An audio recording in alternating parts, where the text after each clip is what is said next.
Halo Sobat 100, masih bersama dengan saya Rosyid Adrianto dalam program 100 Institute.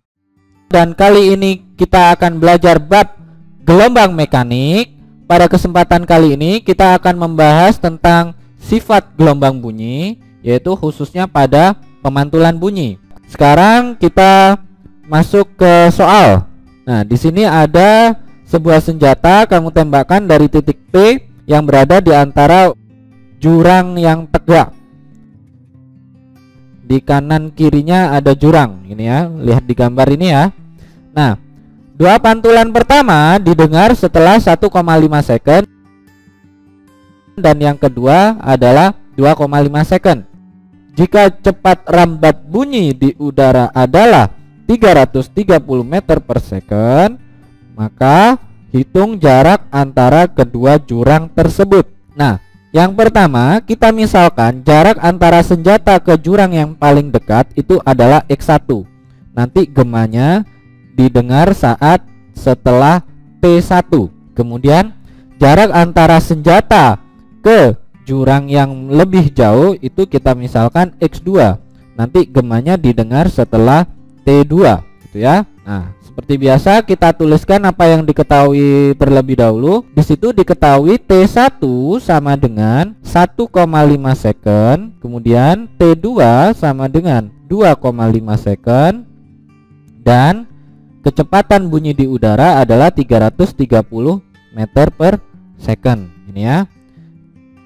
Kita hitung satu persatu berapa X1 dan berapa X2 nya, nanti kita jumlahkan. Jadi kita tahu berapa jarak antara jurang itu. Yang pertama, X1 rumusnya adalah setengah VT1. Kita masukin angkanya, setengah dikali 330 dikali 1,5 ya. Gunakan kalkulator ya. Setengah kali 330 kali 1,5 hasilnya adalah 247,5 meter ya, yang pertama ya. Yang kedua, kita hitung X2 nya. X2 sama dengan setengah kali VT2,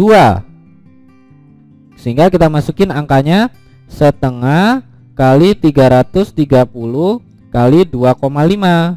Gunakan kalkulator, hasilnya adalah 412,5 meter. Oke, yang terakhir kita jumlahkan, maka jarak antara kedua jurang itu adalah X1 tambah X2. X1 nya tadi 247,5,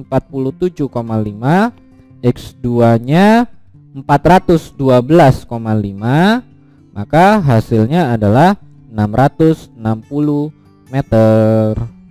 Ini ya. Oke, bisa cara pengerjaannya? Gampang kan ya? Nah, kalau Sobat 100 sudah paham untuk video penjelasan ini, Sobat 100 bisa melihat atau mempelajari video penjelasan yang berikutnya. Selamat belajar!